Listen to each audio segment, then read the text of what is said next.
You're listening to Operation Self Reset with Jake Naraki.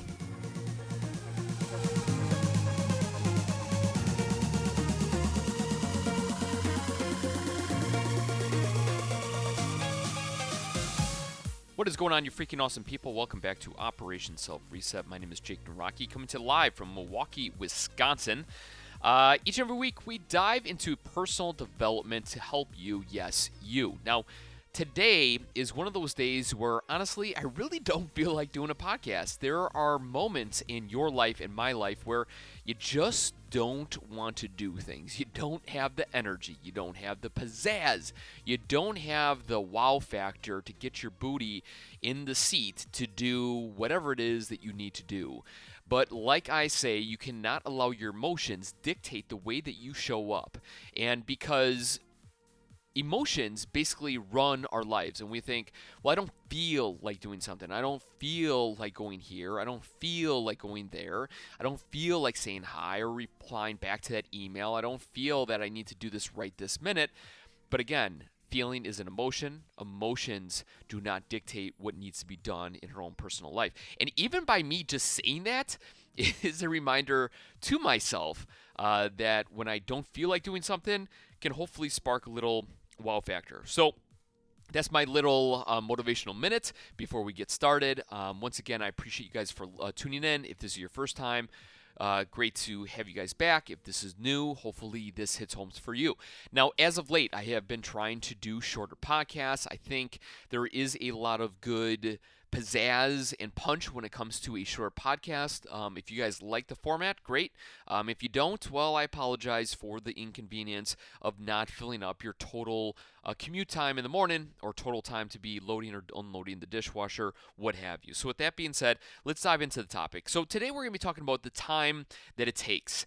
It takes time for anything to become pretty freaking awesome, right? If you want to become a cook or a baker, it takes time to perfect that. It takes time for those ingredients to meld together to turn into a delicious cake, brownies, cookies, what have you. We understand that.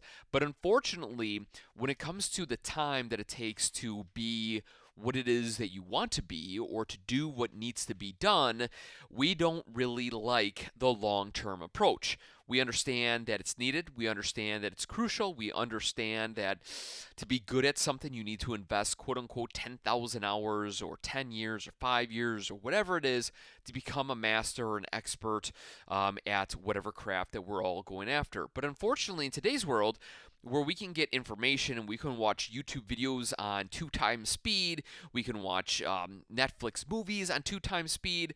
I mean, we don't want to wait. We want it now. We want more of it. And it is a really interesting kind of idea of understanding that if you really need or want to be good or do something, it's going to take time. One thing that my wife and I have been working on is removing all of the debt within our family. It is not easy to do.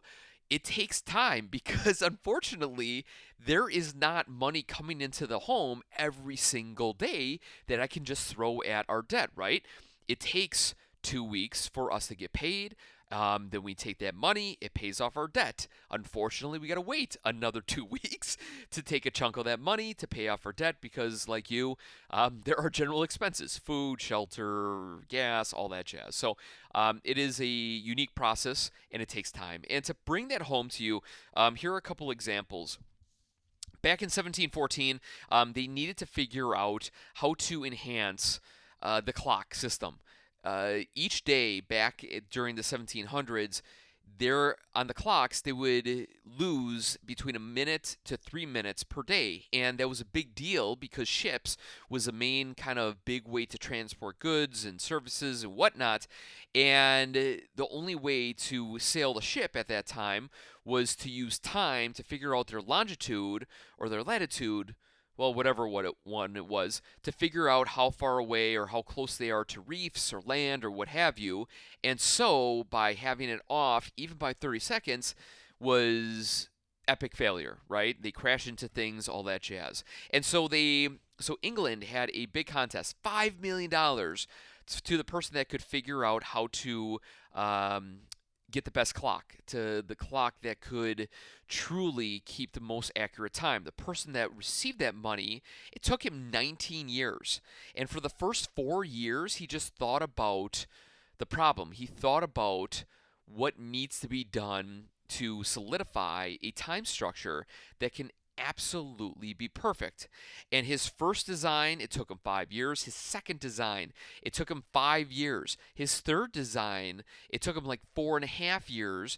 And then, even when that final design was complete, it wasn't complete up to standards. It took him another like 5 years. It took him like 19 years or something like that total.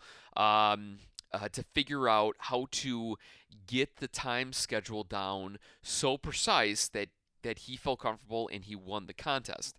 Now, obviously, you would think, wow, that is an epic amount of time, but he got obsessed with winning, I guess, or obsessed with figuring out, or whatever the case may be. This is on top of him also not only trying to figure out how to become a watchmaker, but also a expert carpenter, having a family, all those different types of things. So even when you think to yourself, I would love to do X, Y, and Z, but I'm busy, I don't have time, I have a family, I have a job, I have a career. This guy back in the 1700s dedicated 19 years of his life to figure out how to make a precise clock, and yet he did it while being a carpenter. He did it having a family. He did it probably having other issues. So obviously, things that are of epic proportion, that are very complex, can be figured out. Other things, the Sistine Chapel. The Sistine Chapel was completed in 4 years. Him laying on his back, painting for 4 years. Could you imagine that? The Mount Rushmore took 14 years. The Statue of Liberty took 14 years. The Man to the Moon, putting a man on the moon from the idea to actual implementation to the feet on the moon, took 10 years. John Wooden, who was an absolute beast when it came to college basketball, he didn't really start his absolute winning streak until 16 years in of him learning and understanding and growing as a person before he started winning all of these championships. And so, in summary, these examples are not to wow you. I mean, they are to understand that things take time, and we understand that, right? Like Mount Rushmore or the Statue of Liberty. It takes time to put those things up. Those are monstrous projects, right? But yet, when it comes into our own wheelhouse, our own world, our own life inside of our own home, when we want to figure out something, when we see 5, 10 years as a potential starting point or finishing point, whatever you want, whatever you're doing, it can become overwhelming. So it's an idea to all of us that if you want to do something, that it's going to take time. And if you're okay with that, then you're going to win. If you are going to give up because it takes too long, you don't have the time, you're too busy, then you're going to fail. And it's the truth. Anything worth doing is worth doing right, and to do it right takes time. There is no easy way to go about it. For me, I work for the fire department. To put out a fire, we got to put water on the fire. We got to put the wet stuff on the red stuff. There is no cheating a fire. It is absolutely as simple and barbaric as it gets. From the beginning of time, if you want to extinguish a fire, you need to smother it, put some type of water on it, cover it up, what have you. There is no way to cheat it or to go from the bottom up or from the side. Literally, put the wet stuff on the red stuff. It's simple as that. And the same with if you want to become an expert or do that thing, clear up debt, become healthy, become the best businessman or woman, best father or daughter or networker, counselor, coach, what have you. It takes time. And unfortunately, time is one of those things that we never feel that we have enough of.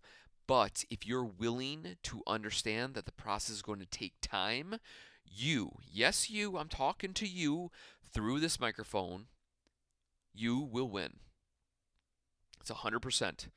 You study, you put in the time, chances are you'll do pretty good. Right? It's as simple as that. You can't cheat the system. So with that, How much time are you willing to put in? How much time are you willing to invest? And lastly, how much time are you willing to give yourself not only to accomplish the goal, but to go through the process? Because if you say 10 years and you reach the 10th year, should you really give up? Heck no, you should keep going, right? Because you are 10 years ahead from where you were 10 years before. Interesting little comment there. So with that being said, I appreciate you guys. Thank you. I don't want to take up too much of your time to fill it with junk and garbage. I said what needed to be said. Hopefully, you guys are going to have a great day. Make it a great day. Go out there, inspire somebody, share a little bit of Operation Self Reset with somebody that needs it. If you don't want to share the podcast because you just hate who I am, at least take the ideas and roll it and massage it and deliver it in your own way to help the people that need it most. So, with that being said, thank you for your time. We'll talk to you guys later. And lastly, don't forget to be freaking awesome. We'll see ya.